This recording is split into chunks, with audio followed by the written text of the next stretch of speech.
Assalamualaikum warahmatullahi wabarakatuh. Kami dari kelompok 6 ingin mempresentasikan hasil diskusi dari kelompok kami, yaitu hadis tentang zakat, infak, dan sedekah.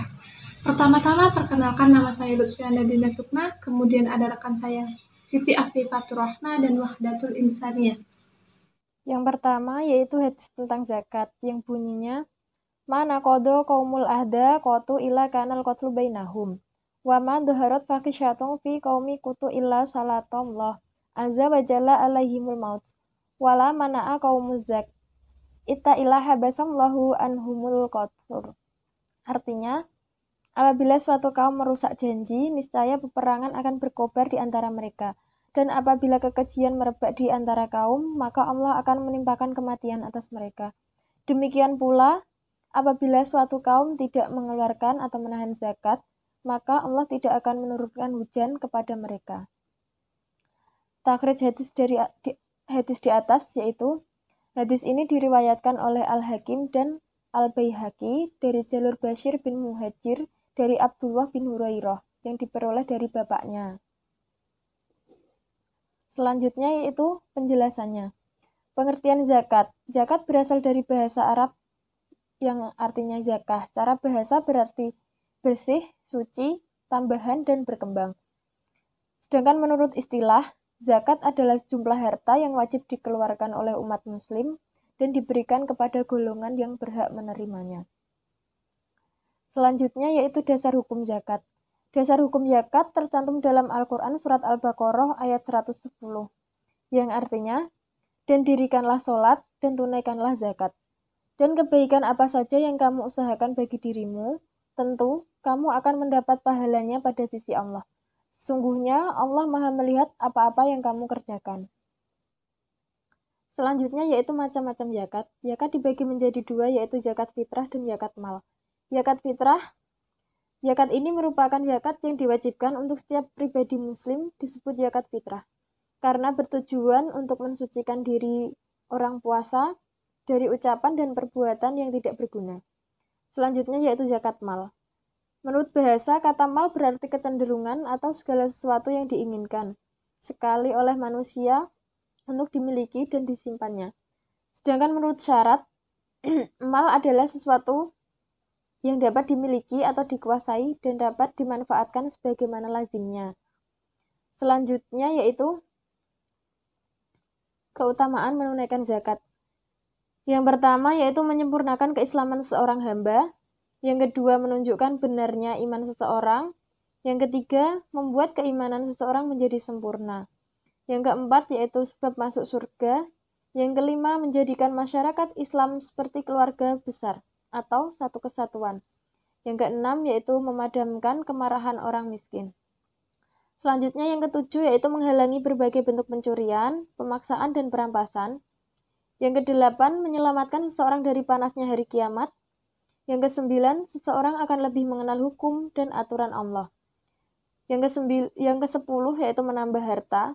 Dan yang terakhir merupakan sebab turunnya banyak kebaikan. Sekian. Perkenalkan, nama saya Wahdatul Insaniyah. Selanjutnya saya akan menjelaskan hadis tentang infak. Bismillahirrahmanirrahim. An Asma'a binti Abi Bakrin radhiyallahu anha qalat qala li Rasulullah sallallahu alaihi wasallam an fiki au an dohi au an fahi wala tusifayusiya wa alaih.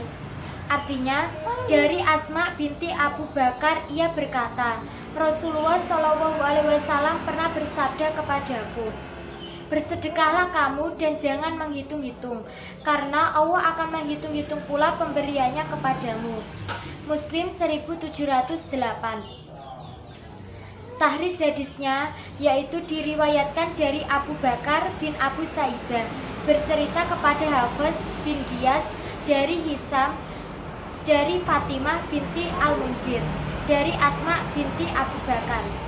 Pada hadis Sahih Muslim 1708. Selanjutnya yaitu penjelasan. Yang pertama penjelasan mengenai pengertian infak. Infak berasal dari kata anfaqo yang faku, artinya membelanjakan atau membiayai. Infak adalah pemberian atau sumbangan harta selain zakat untuk kebaikan.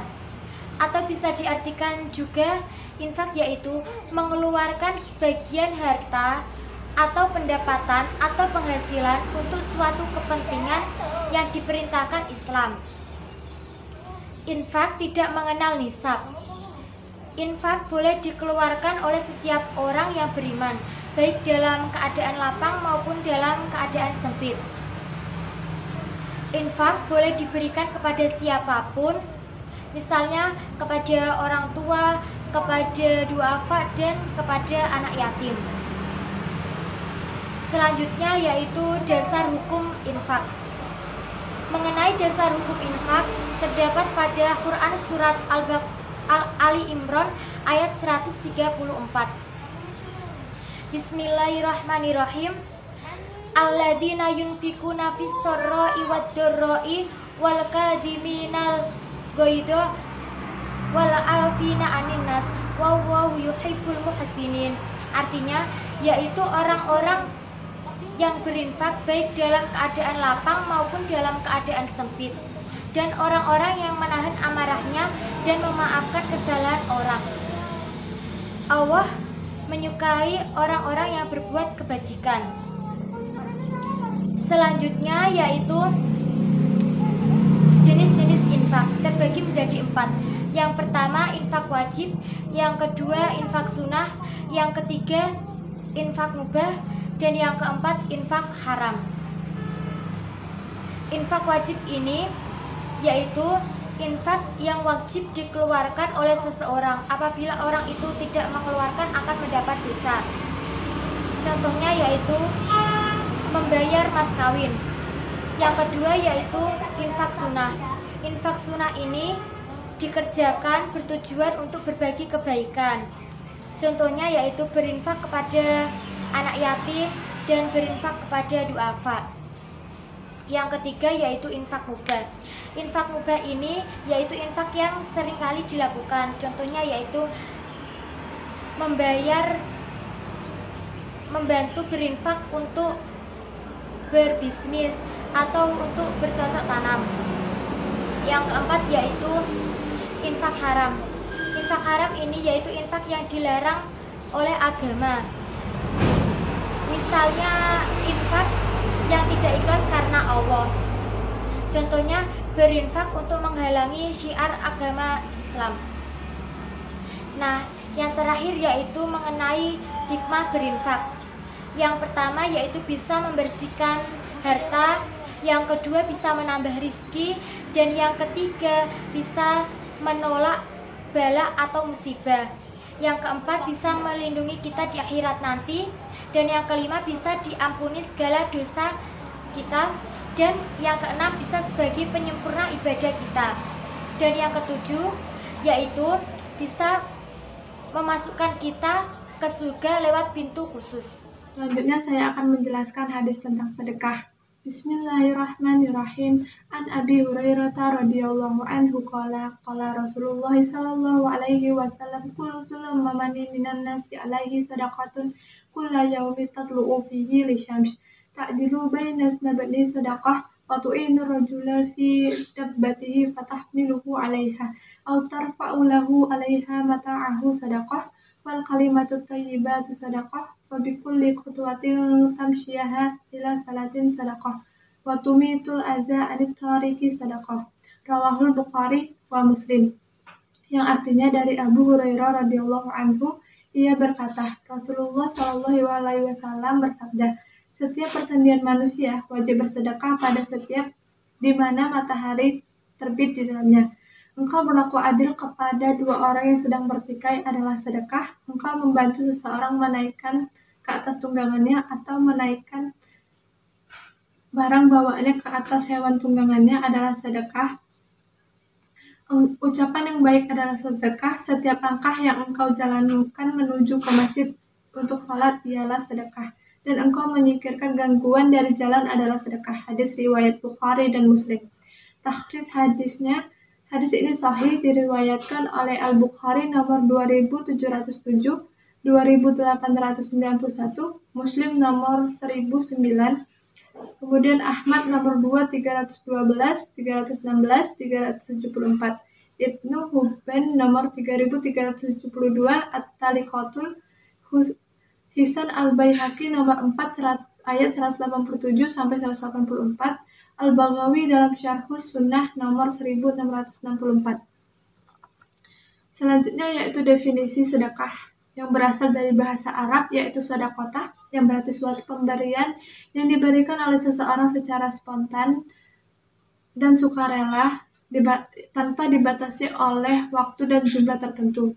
Sedangkan menurut bahasa, sedekah menunjukkan kebenaran penghambaan seseorang kepada Allah Subhanahu wa Ta'ala. Dasar hukum sedekah itu terdapat dalam Quran surat Al-Baqarah ayat 267. Bismillahirrahmanirrahim. Yamhaqullahu riba wa yubis sadaqat. Wallahu la yuhibbu kulla kaffari asim. Artinya, Allah memusnahkan riba dan menyuburkan sedekah. Allah tidak menyukai setiap orang yang tetap dalam kekafiran dan bergelimang dosa. Dari ayat di atas dapat kita pahami bahwa Allah melenyapkan adanya riba dan mengharamkan pelakunya, dan menumbuhkan sedekah serta memperbanyak melipat gandakan pahala bagi orang yang bersedekah dan memberkahi mereka dalam harta kekayaan mereka.